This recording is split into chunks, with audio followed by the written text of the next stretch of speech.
Community health না public health career নিয়ে ভাবার সময় এই দুটো নাম শুনলেই কিন্তু একটা কনফিউশন তৈরি হয়, তাই না?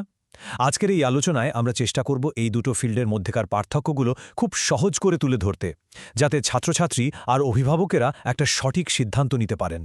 হ্যাঁ, এই দুটো গুরুত্বপূর্ণ ফিল্ড নিয়ে কিন্তু প্রায়ই আমাদের মনে প্রশ্ন আসে। কোনটা কি, কোনটাতে গেলে ভালো হবে? চলুন, আজকের এই আলোচনায় আমরা এই সব প্রশ্নের উত্তরই খুঁজে বের করার চেষ্টা করি। তো আমরা কিভাবে এগোব? দেখুন, প্রথমে আমরা জানব এই দুটো ফিল্ড আসলে কি, তারপর দেখব এদের মধ্যে আসল পার্থক্যটা কোথায়। এরপরই আসবে ক্যারিয়ারের কথা, মানে কি সুযোগ আছে।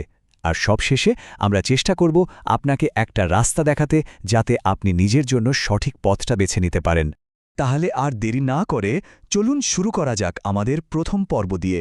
এখানে আমরা এই দুটি ফিল্ডের মূল উদ্দেশ্য আর তাদের কাজের ধরনটা বোঝার চেষ্টা করব। আচ্ছা, কমিউনিটি হেলথকে যদি খুব সহজ করে বলি, এটা হলো একদম মাঠের কাজ। এর ফোকাসটা থাকে একটা নির্দিষ্ট জায়গার মানুষের ওপর। হতে পারে সেটা একটা গ্রাম বা একটা স্কুল বা ধরুন কোনো অফিস। এখানকার কাজটাই হলো মানুষের সাথে সরাসরি কথা বলে রোগ প্রতিরোধ করা, স্বাস্থ্য নিয়ে সচেতনতা বাড়ানো। যেমন ধরুন, কোনো গ্রামে অ্যানিমিয়া টেস্ট করার জন্য একটা ক্যাম্প করা হলো। ব্যাস, এটাই কিন্তু কমিউনিটি হেলথের একটা পারফেক্ট উদাহরণ। আর পাবলিক হেলথ, এটা হলো ঠিক তার উল্টো। মানে এটা হলো একটা বড় ছবির মতো, একটা ওপর থেকে দেখা বা বার্ডস আই ভিউ।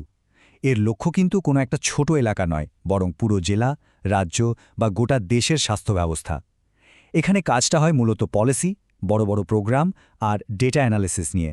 যেমন সারা রাজ্য জুড়ে যে টিকাকরণ অভিযান চলে, ওটাই হলো পাবলিক হেলথের কাজ। তো একটা বেসিক আইডিয়া তো পাওয়া গেল, তাই না? একটা হলো মাঠের কাজ আর একটা হলো পলিসির। চলুন এবার এই পার্থক্যগুলো আরও একটু খুঁটিয়ে দেখা যাক। দেখুন, এই টেবিলটা দেখলে ব্যাপারটা আরও পরিষ্কার হয়ে যাবে। কমিউনিটি হেলথের মূল লক্ষ্য কি? একটা নির্দিষ্ট এলাকার মানুষের স্বাস্থ্যের উন্নতি। আর পাবলিক হেলথ পুরো দেশের মানুষের স্বাস্থ্য।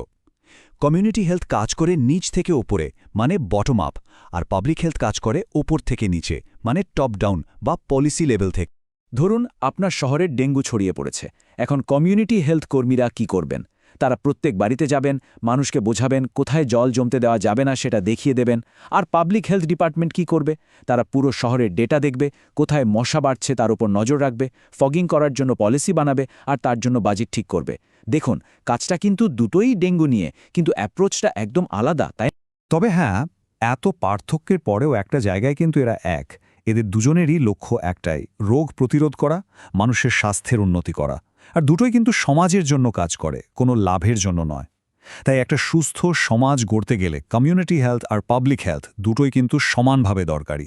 আচ্ছা, অনেক তো তত্ত্বের কথা হলো। এবার আসা যাক সেই আসল প্রশ্নে, যার জন্য হয়তো অপেক্ষা করছেন, ক্যারিয়ার।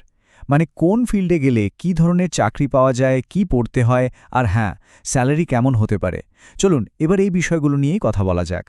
কমিউনিটি হেলথে যদি আপনি ক্যারিয়ার গড়তে চান, তাহলে কমিউনিটি হেলথ অফিসার বা CHO, আশা সুপারভাইজার বা হেলথ এডুকেটরের মতো পদে কাজ করতে পারেন। আর হ্যাঁ, এই কাজগুলো কিন্তু বেশিরভাগই ফিল্ডে, মানে আপনাকে সরাসরি মানুষের সাথে মিশে কাজটা করতে হবে। অন্যদিকে পাবলিক হেলথের দুনিয়াটা একটু অন্যরকম। এখানকার পদগুলো হলো পাবলিক হেলথ অফিসার, এপিডেমিওলজিস্ট, মানে যারা রোগ নিয়ে গবেষণা করে, বা হেলথ প্রোগ্রাম ম্যানেজার। এই কাজগুলো মূলত অফিস ভিত্তিক। এখানে প্ল্যানিং, ডেটা অ্যানালিসিস, পলিসি তৈরি করা, এইগুলোই হলো মূল কাজ। পড়াশোনার দিক থেকেও কিন্তু একটা বড় পার্থক্য আছে। কমিউনিটি হেলথে ঢোকাটা তুলনামূলকভাবে সহজ। উচ্চ মাধ্যমিকের পরেই ডিপ্লোমা বা সার্টিফিকেট কোর্স করে এই লাইনে আসা যায়। কিন্তু পাবলিক হেলথের জন্য আপনাকে আরও একটু বেশি পড়তে হবে। সাধারণত গ্র্যাজুয়েশনের পর মাস্টার্স ডিগ্রি, যেমন MPH বা মাস্টার অফ পাবলিক হেলথ করতেই হয়। আর যেহেতু পড়াশোনা আর কাজের ধরনে এত পার্থক্য, তাই স্বাভাবিকভাবেই শুরুর মাইনেতেও একটা তফাৎ থাকে। কমিউনিটি হেলথে চাকরি শুরু করলে বছরে মোটামুটি 1.8 থেকে 3 লাখ টাকা আয় করা যায়।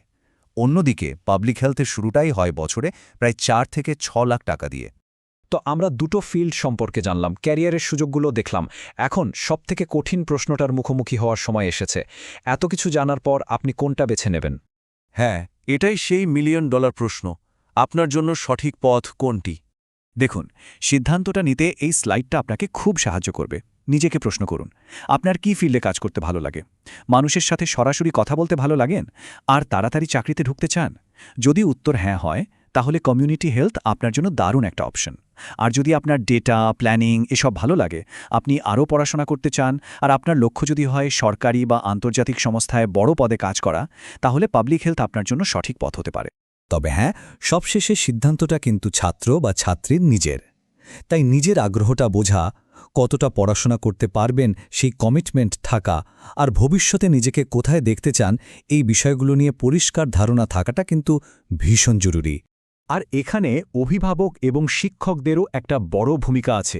তাদের কাজটা হলো সাপোর্ট দেওয়া, গাইড করা, চাপ সৃষ্টি করা নয়। একটা বাস্তবসম্মত সিদ্ধান্ত নিতে সাহায্য করাটাই কিন্তু আসল। তাহলে পুরো আলোচনার সারমর্ম কি দাঁড়ালো? কমিউনিটি হেলথ হলো একেবারে স্থানীয় মানুষকেন্দ্রিক একটা কাজ, আর পাবলিক হেলথ হলো বড় পরিসরে সিস্টেম ভিত্তিক কাজ।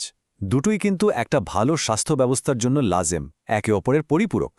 শেষে শুধু এটুকুই বলবো, আপনি কমিউনিটি হেলথ বাছুন বা পাবলিক হেলথ, দুটোই কিন্তু খুব সম্মানজনক আর সমাজের জন্য খুব দরকারি ফিল্ড। তাই যে পথই বেছে নিন না কেন, আপনি একটা ভালো ক্যারিয়ার গড়তে পারবেন। মনে রাখবেন, সঠিক সিদ্ধান্ত নেওয়ার জন্য সঠিক তথ্য আর সঠিক গাইডেন্সের কোনো বিকল্প নেই। এই ব্যাপারে যদি আরও বিস্তারিত জানতে চান বা কোনো সাহায্যের প্রয়োজন হয়, তাহলে স্ক্রিনে দেওয়া নম্বরে আমাদের সাথে হোয়াটসঅ্যাপে যোগাযোগ করতে পারেন। আমাদের আজকের আলোচনা এই পর্যন্তই। ধন্যবাদ।